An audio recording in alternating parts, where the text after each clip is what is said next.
నిరీక్షణ prayer house మరియు centre సంఘముల తరపున కీర్తనీయుడైన యేసుక్రీస్తు నామంలో మీ అందరికీ నా ప్రత్యేకమైన వందనములు. నేటి దేవుని మాట మొదటి దినవృత్తాంతములు 16వ అధ్యాయం 9వ వచనం.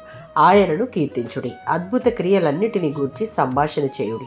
ఈ అధ్యాయం దావీదు రాజు దేవుని యొక్క నిబంధన మందసాన్ని యెరూషలేముకు తీసుకువచ్చిన తరువాత జరిగిన సంఘటనను వివరిస్తుంది.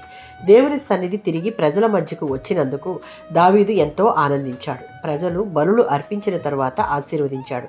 తరువాత ఆసాపు మరియు ఇతర లేవీయులకు దేవునిని స్తుతించే బాధ్యతను అప్పగించాడు. 9వ వచనం దేవుని ప్రజలు చేయవలసిన 3 ముఖ్యమైన పనులను తెలియజేస్తుంది. దేవుని కొరకు పాడుట, దేవునిని స్తుతించుట, ఆయన చేసిన ఆశ్చర్య కార్యములను ప్రకటించుట.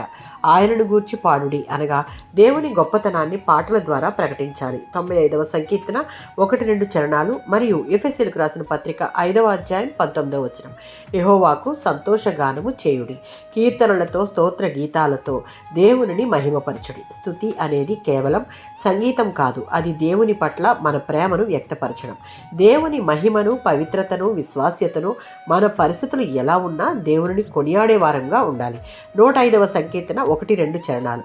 దేవుడు మన జీవితాలలో చేసిన మేలులను, ఆశ్చర్య కార్యములను దాచుకోకుండా దానిని సాక్షి రూపంలో దేవుని నామాన్ని మహిమపరిచే వారంగా ఉంటే అది ఇతరుల యొక్క విశ్వాసాన్ని మరింత బలపరుస్తుంది. ప్రతిరోజు దేవునిని స్తుతించే అలవాటు పెంచుకోవాలి. మన జీవితంలో మనం పొందుకున్న మేలులు సాక్ష్యమిచ్చుట ద్వారా ఆయన యొక్క శక్తి సామర్థ్యాలను ఇతరుల ముందు మహిమపరచాలి.